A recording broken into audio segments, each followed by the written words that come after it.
Alhamdulillah, wassalatu wassalamu ala rasulillah, amma ba'd, fa bismillah, assalamu alaikum wa rahmatullah. Indeed, all praise and thanks are due to Allah, and blessings, salutations, and peace be upon His Messenger.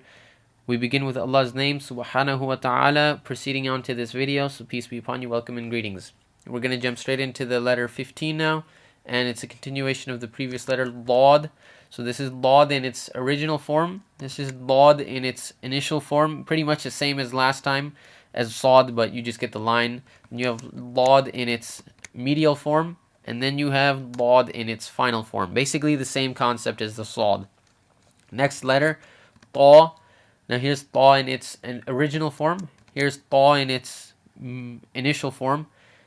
And basically you just see the line get a little longer. There you go. And then Ta in its middle form, there it is. It just connects to the letter before and after with the same original shape. And Ta in its ending form, you just cut that line at the end a little shorter. That's all it is. So Law follows the same principles. There's Law in its original. No, there's original, there's initial, there is medial, and there's final. So again, the line just gets a little shorter at the end. Next letter, Ain.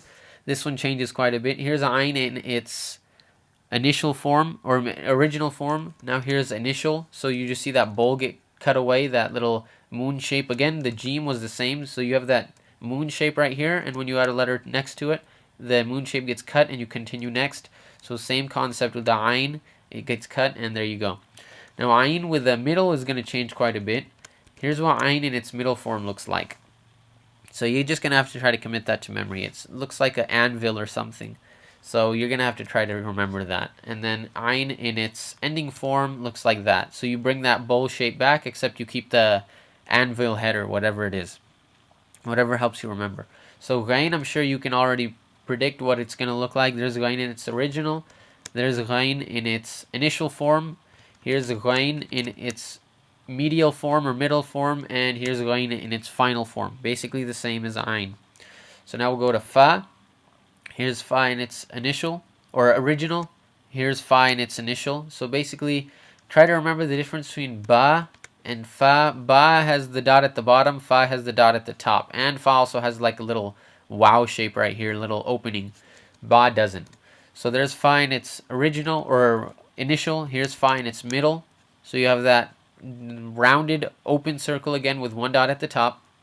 And here's Fa at the end. You connect it to the letter before it, make a little loop-de-loop, put the dot at the top, and finish the bowl shape. Or the boat shape, rather. So now we're going to go with the next letter to conclude this video, inshallah. Qaf. Here's Qaf in its original. Here's Qaf in its initial. And try to remember the difference between Qaf and Fa. Fa has one dot, Qaf has two. So here's Qaf in its medial. Same thing as Fa. Just try to remember one dot versus two dots. So you have Qaf in its middle and you have Qaf at its end. And remember, Qaf at its end is just a little shorter and it has two dots compared to Fa. So this is the end of letter 21. Inshallah, we'll finish up with the last line in the next video. Assalamu alaikum wa rahmatullah.